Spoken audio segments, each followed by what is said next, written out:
কক্সবাজারে বিখ্যাত রেস্টুরেন্টগুলোর মধ্যে আমার অনেক পছন্দের একটি রেস্টুরেন্ট হচ্ছে প্রাসাদ প্যারাডাইস হোটেল অ্যান্ড রেস্টুরেন্ট। কক্সবাজারে ঘুরতে গেলে এখানে সামুদ্রিক মাছের বারবিকিউ খেতে আমরা চলে আসি।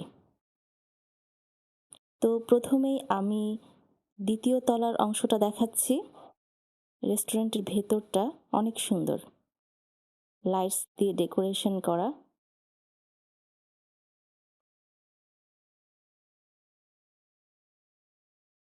এবার সিঁড়ি দিয়ে নেমে আমরা নিচতলায় যাচ্ছি সামুদ্রিক মাছ সিলেক্ট করার জন্য। তো রেড স্নাইপার সিলেক্ট করছি। একটা সুন্দর ফ্রেশ দেখে রেড স্নাইপার সিলেক্ট করার জন্য আমরা এসেছি। 850 গ্রাম ওজনের একটা রেড স্নাইপার সিলেক্ট করা হয়েছে বারবিকিউ এর জন্য। তো এই যে দেখেন, ওজন করা হচ্ছে। এটা একটা সুবিধা যে আপনি নিজে দেখে মাছ সিলেক্ট করতে পারবেন। বারবিকিউ হতে থাকুক, সেই সুযোগে একটু বাইরের অংশটা ঘুরে বেড়াচ্ছি। বাইরে বেশ সুন্দর ডেকোরেশন করা। ঘুরে বেড়ানোর জন্য, ছবি তোলা, ভিডিও করার জন্য অনেক সুন্দর।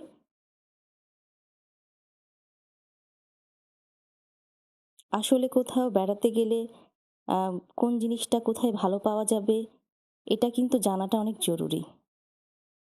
খাবার খেতে চাইলেও কোন খাবারটা কোথায় ভালো পাওয়া যাবে, এই নলেজটা যদি না থাকে, তাহলে কিন্তু প্রায় সময়ই আমরা বিড়ম্বনায় পড়ি। তো আমাদের বারবিকিউ চলে এসেছে, রেড স্নাইপারের বারবিকিউ। এ দেখেন, সাথে বাচ্চাদের জন্য নিয়েছি মিক্সড ফ্রাইড রাইস, রেশমি কাবাব, চিকেন রেশমি কাবাব এবং নান রুটি। আমি রেড স্নাইপারের সাথে নান রুটিটা প্রেফার করি।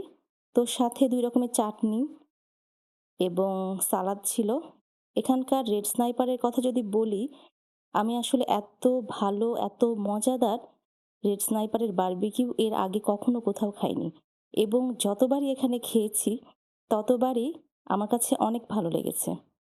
তো আপনারা যদি সি ফিশ খেতে চান, সি ফিশের বারবিকিউ, তবে এই রেড স্নাইপারের বারবিকিউটা অবশ্যই এখানে এসে খাবেন।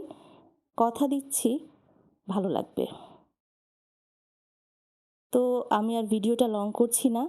অবশ্যই একবার হলেও ট্রাই করবেন কক্সবাজারে ঘুরতে আসলে। সবাই ভালো থাকবেন, সুস্থ থাকবেন। আল্লাহ হাফেজ।